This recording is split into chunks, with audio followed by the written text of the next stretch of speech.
been pushing hard for financing round, and I worked non-stop, weekends, public holidays, completely through, and day and night.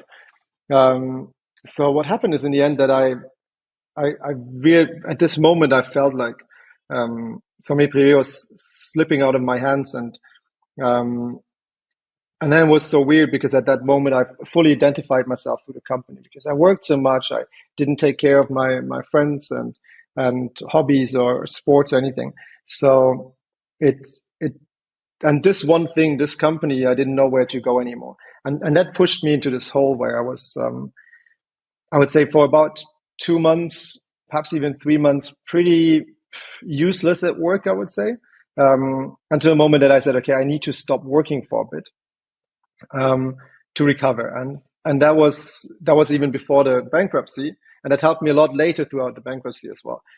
Because what I realized in that phase is that, to me, it's crucial to keep a distance between me as an entrepreneur, as a person at work, and me as an individual person privately.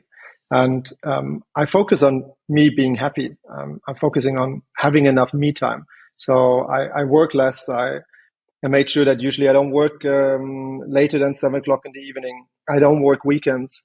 I make sure that I do enough sports, that I have enough interactions with my friends, so that my private personality, my private me, is always happy. And then there is work, and work is something that I absolutely love, and I spent the biggest part of my life doing that, right? So, but it needs to have limits, and I think that has been, so splitting those two and giving work a limit. I think these have been the biggest learnings.